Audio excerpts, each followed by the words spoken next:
All right, welcome to this explainer. Today, we're going to do something a little bit different. Instead of just staring at a bunch of boring rules, we're going to treat English grammar like a literal journey through time. We're going to hop into our grammar time machine and demystify some of the most complex verb tenses out there by actually traveling to the exact moments they describe. So if you've ever felt tripped up by shifting from the future back to the past and everywhere in between, well, buckle up. Here is our time machine dashboard for today. We'll be looking at 1. Actions in the future, 2. Completing future goals, 3. Reflecting on past habits, and 4. Familiarity and changed plans. Okay, Section 1. Actions in the future. The future progressive. Okay, let's dive into this. Let's hit the accelerator and project ourselves straight into the future. When we talk about the future progressive, we aren't just talking about some vague, undefined time in the future. No, we're pointing to highly specific time markers, like tomorrow at 9 or in 2 months. We use this tense when we want to express that an action will be continuously happening right at that exact upcoming moment. To make this actually work, we need a really simple formula. Step 1, you start with your subject. Step 2, you add the engine of the tense, which is will be. And step 3, you take your verb and just attach an ing to the end of it. So, subject plus will be plus verbing. It's honestly that predictable. Let's see how this builds in action. Think about this example. I will be flying to Dubai at 9 o'clock tomorrow. Notice how that 9 o'clock time marker acts as our anchor. At that precise tick of the clock, the action of flying is already in motion. It's ongoing exactly at that moment. You aren't starting the flight at 9 o'clock, and you definitely aren't finishing it at 9 o'clock. You are literally in the air, flying at that specific time. And here's a highly relatable scenario for anyone who loves a good nap. Don't phone me at 3. I will be sleeping. Again, 3 o'clock is our anchor here. If that phone rings at exactly 3 o'clock, it's going to interrupt an action, sleeping, that is already continuously happening. It's basically the perfect grammar to use when you want to dodge a phone call.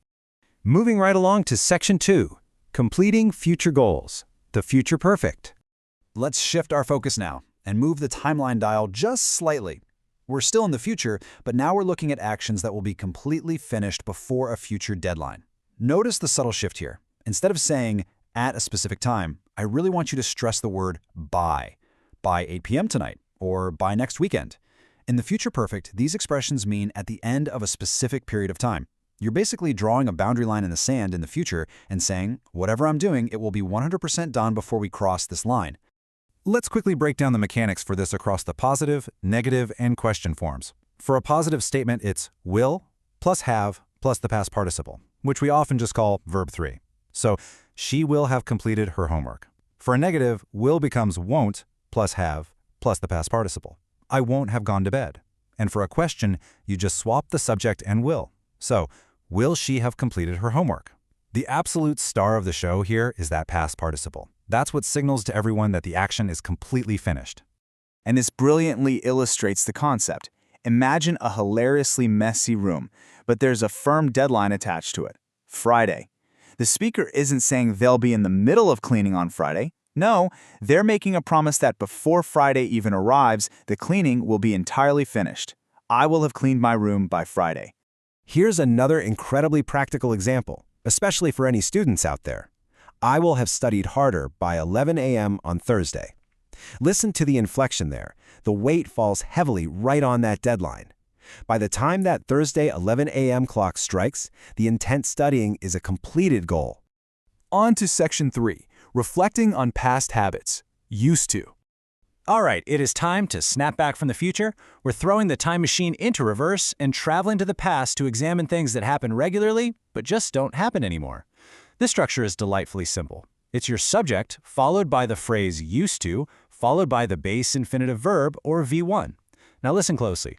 We use this strictly for expressing old regular habits that are now totally dead. If you still do the action, you cannot use this form. To make this concrete, let's look at some historical contrasts. In the old days, women used to wash dirty clothes by hand. That was a regular past habit, but it's a dead habit now because today they use washing machines. Or take the negative form. People didn't used to travel by car and plane, but now they do. It just perfectly contrasts the regular reality of the past with the reality of today. So, the crucial point is, Can you spot how we ask a question about these old habits? Did people used to travel by horse carriages? Take a really close look at the word use there. Notice anything missing? Yes, they did. But did you notice the spelling in that question? Here is a vital rule that trips so many people up. When you make a negative statement with didn't or ask a question with did, you absolutely must drop the D from used. It becomes just used to. Did people used to, not used to. The word did already carries the past tense, so we don't need to say it twice. And that brings us to Section 4, familiarity and changed plans. We are coming to our final stop in time. Now, what's really interesting here is how clearly we can separate two massive sources of confusion. On one side, we have our old friend used to, which means a dead past habit followed by a V1 verb. But on the other side, we have be used to. This is entirely different. Be used to means something is currently familiar or habitual to you right now, and importantly, it's followed by a gerund, an ing verb, or a noun. Let's anchor that with a really clear example. He is used to living alone. Notice the is before used to, and notice that the verb living has an ing on it.